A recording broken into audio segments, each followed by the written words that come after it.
नमस्कार दोस्तों सोनम वांगचुक का एक बड़ा इंटरव्यू आता है। दैनिक भास्कर को आया, वैसे तो बड़ा इंटरव्यू है।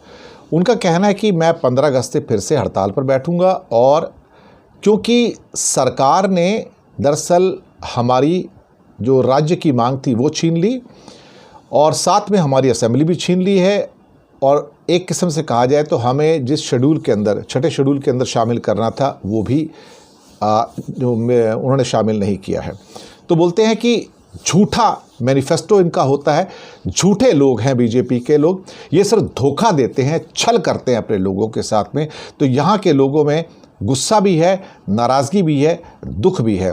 वो बोलते हैं कि हमें प्रोटेस्ट करने का शौक़ थोड़ी है, मगर कोई और तरीका नहीं है जब आप हमारी आवाज़ सुनने को तैयार नहीं हैं। वो कहते हैं 2-3 साल में सरकार का रवैया पूरा बदल गया है, वो ढंग से आप बात भी नहीं करते हैं। और उन्होंने कह दिया है कि अब 4 मार्च को साफ कर दिया था कि हम आपकी मांगें पूरी नहीं करेंगे। छठी अनुसूची में 6 शेड्यूल के अंदर हम लद्दाख के पहाड़ों को नहीं डालेंगे, आपको जो करना है कर लो। अब सवाल यह है कि आपने पहले 10 साल तक झूठ क्यों बोला, आपने फिर 370 के टाइम पे झूठ क्यों बोला। यही हो रहा है यहाँ पर। कमाल की बात यह है कि कहते हैं कि यहाँ पर तो एलजी आते रहते हैं जाते रहते हैं, यानी कि लेफ्टिनेंट गवर्नर, वो 3 या 5 साल का सोचेंगे, जलवायु और यहाँ के पानी के बारे में नहीं सोचते, यहाँ के लोगों के बारे में नहीं सोचते, उन्हें यहाँ का ज्ञान ही नहीं है एक्चुअली देखा जाए तो। उनका कहना है कि यहाँ के हमारे पूर्ण राज्य की मांग और साथ में विधानसभा, ये हमारी जायज़ मांग है, और ये सीमा का जो इलाका है ये सेंसिटिव इशू है। आप दूसरों को आंखें दिखा रहे हैं, लेकिन आप यहाँ रहने वाले लोगों को कैसे ट्रीट कर रहे हैं, हमें कैसे ट्रीट कर रहे हैं। आप आज़ादी और लोकतंत्र वाला रवैया रखेंगे तो चीन को शर्म आएगी कि वो तिब्बत के साथ क्या कर रहा है। लेकिन भारत जैसा लोकतांत्रिक देश लद्दाख पर वही कर रहा है जो चीन तिब्बत में कर रहा है। ये बात भी सही है। उनका कहना था सोनम वांगचुक का कि पाकिस्तान के गिलगिट बाल्टिस्तान के इलाके में स्थानीय गवर्नर चुने जाते हैं, वो हमसे बेहतर हैं। तो चीन क्या बुरा कर रहा है? चीन लोकतांत्रिक देश नहीं, वो बुरा क्या कर रहा है? लेकिन पाकिस्तान हमसे बेहतर है। अब ये बात तो बहुत बड़ी बात कह दी सोनम वांगचुक कि पाकिस्तान के लोग हमसे बेहतर हैं, वहाँ के कश्मीर के गिलगिट बाल्टिस्तान के लोग। उनका कहना है कि सीमा की बात है तो अरुणाचल प्रदेश और सिक्किम की भी तो सीमा है, पर वहाँ भी तो आपने असेंबली दी हुई है, वहाँ भी तो आपने राज्य का दर्जा दिया है, तो लद्दाख को क्यों नहीं? लद्दाख किस मामले में ज़्यादा सेंसिटिव है भाई, जितना अरुणाचल नहीं है?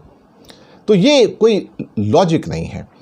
जब यूटी बना था तो खुशी मनाई गई थी, लेकिन अल्टीमेटली हमें लगा था कि राज्य हमें वापस मिलेगा और उसके साथ हमको असेंबली मिलेगी। आपने तो राज्य दिया ना असेंबली दी, और हमारी कोई भी डिमांड पूरी नहीं की।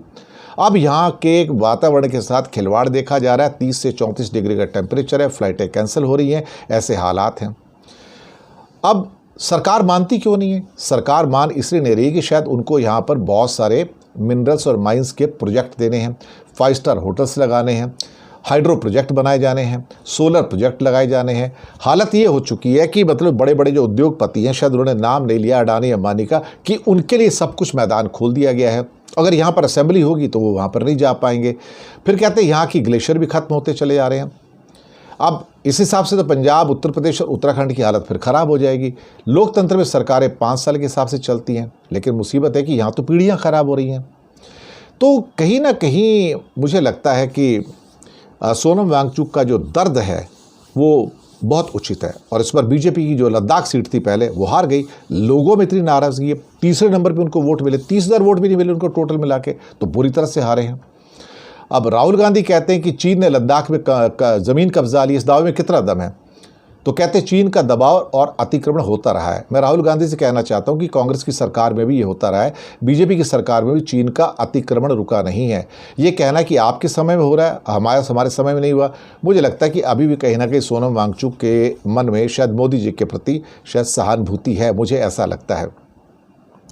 लेकिन ठीक है, it's fine, no issue, absolutely. अब सोनम वांगचुक का अपना एक बड़ा स्टेटस है, 58 साल की उम्र है, बहुत सारे उनको अवार्ड्स भी मिले हुए हैं, लेकिन दर्द जो सीने में है वो छलक कर बाहर तो आता ही है कि लद्दाख के साथ न्याय नहीं हो रहा है बीजेपी सरकार के द्वारा।